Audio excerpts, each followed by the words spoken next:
Today, I'm just going to walk you through what I believe to be the most important step when either starting or buying a business, which is the foundations, laying the foundations and making sure that you're brutally honest with yourself. And that's conducting an audit of you and the business that you're either starting or buying. So that is marking yourself out of 10 on all of the hats that you're going to have to wear at some point throughout your business journey. So let's start with the first one, which is going to be sales, because whether you like it or not, you're going to have to sell. And most people don't like doing that, but you're going to have to get used to it in business. So I would love you to rate yourself out of 10. And don't worry if you're a 1 or a 2 or a 3 or a 4. I'm going to be doing like a follow-on series of all of these topics and how to get better at it. It's going to be free, and I'll give you this PDF so you can actually mark yourself. Even if you've got a sales team, get them to do the same thing, because it's great to see where you're at. So audit yourself, audit your business, rate yourself out of 10 on sales. The next one is to market yourself offline. How good are you at marketing you and your business offline? So that could be leaflets, magazines, newspapers, in-person networking events. There's so many different ways that you can market yourself offline. But then again, how good are you at marketing yourself online? Are you great at creating content? Are you good at like ads? Can you actually create an ad? Are you good at Google ads, Facebook ads, LinkedIn ads? There's an abundance of ways of creating content nowadays, media, but people often forget about their client, their customer, rather than just publishing stuff for the sake of publishing it.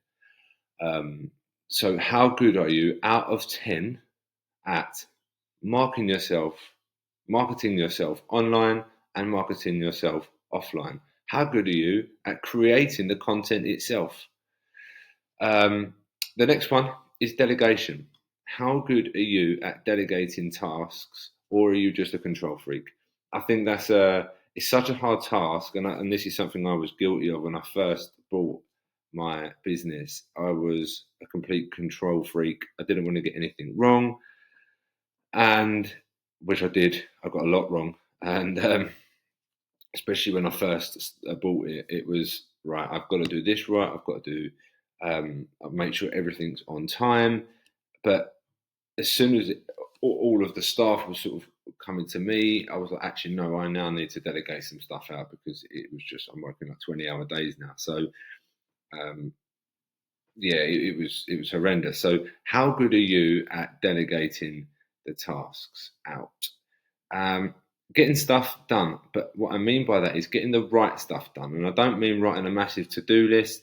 How good are you at getting the right stuff done and moving the business forward? So I know that sort of ties in with delegation, but if you're the owner and let's say you're a big company, can you actually move stuff forward, or are you just procrastinating? I don't really like that word, but a lot of people do. Let's call it what it is. Raising capital. Can you raise capital? Rate yourself on a scale of 1 to 10. If you've never done it, that's not a problem. We're going to go into more about raising capital, because it's something that I've done a lot of. Raising capital, I think, in business, whether that's in property as well, that's something that I believe in a lot. Raising capital for me in property has served me well. It acts as a pension for me and my family. So if you've never raised capital, it's something that you're looking to do, please rate yourself out of 10 for that. Can you actually produce a monthly P&L? Or if you've never done it, rate yourself out of 10 for that. Are you even passionate about the business you're doing? Because I know that a lot of people just follow trends now, because there's so many educational platforms out there. They just go, do you know what? I'm going to buy a business. I'm going to start a business because of this. Or there's a lot of customers that are doing this. And if that's the case, rate it out of 10, because the reality is, in my experience, no, you don't have to be like 100% passionate about a certain type of business, but you have to care about the people enough in order to serve them.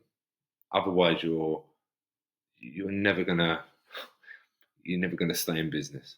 That's my own experience. I mean, you can success leaves clues. The next one is your business the go-to place for your marketplace? And I know that sounds quite generic, but is it the go-to marketplace? Rate that out of 10. And if it isn't, why isn't it?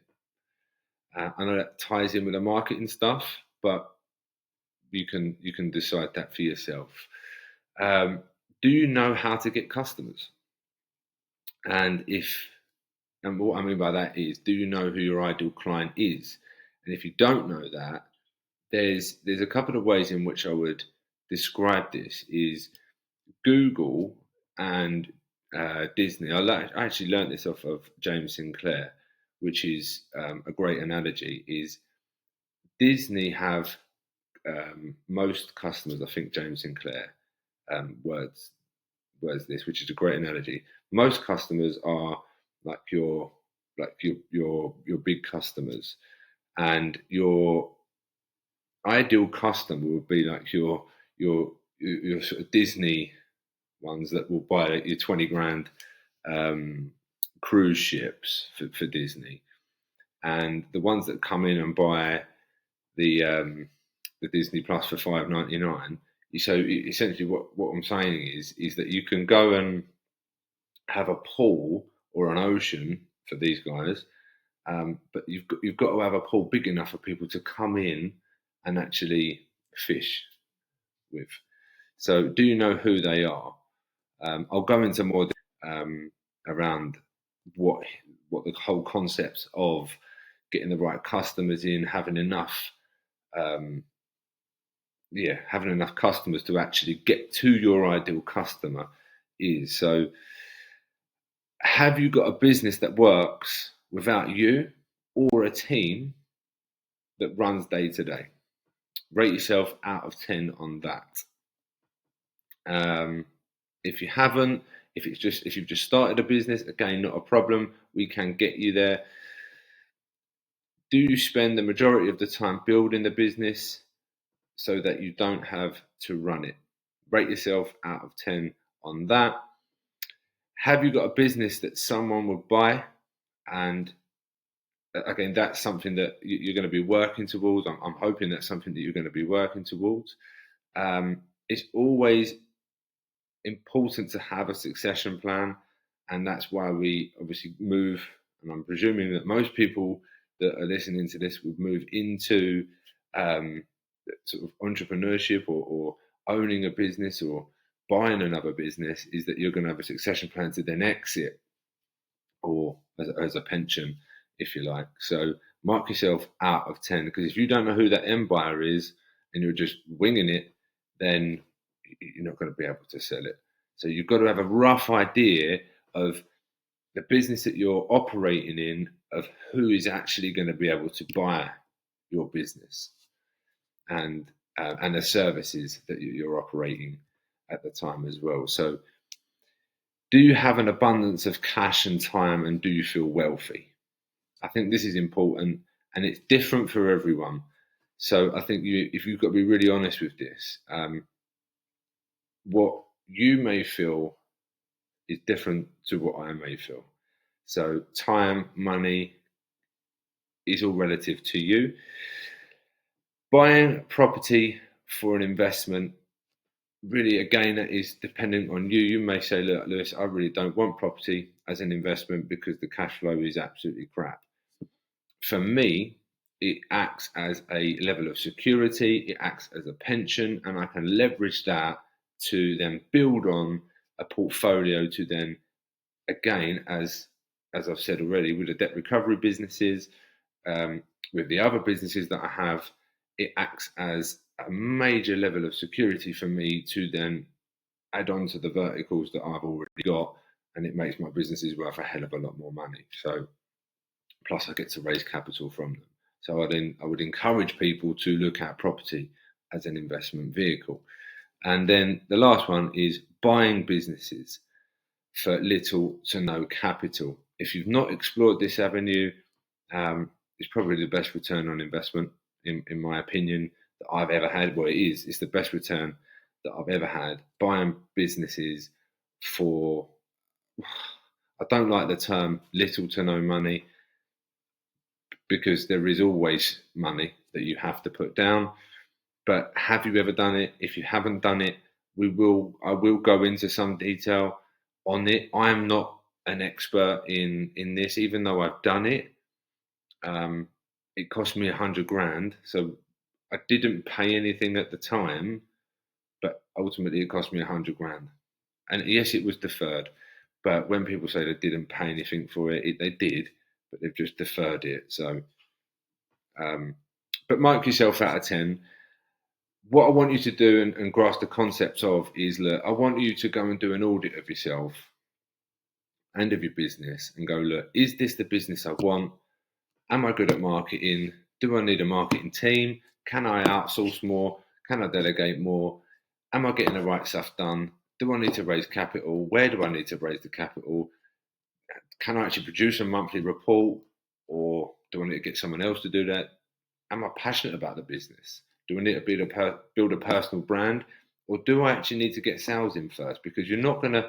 The reality of this is so everyone is so pent up on building a personal brand. You need to forget building a personal brand and generate sales.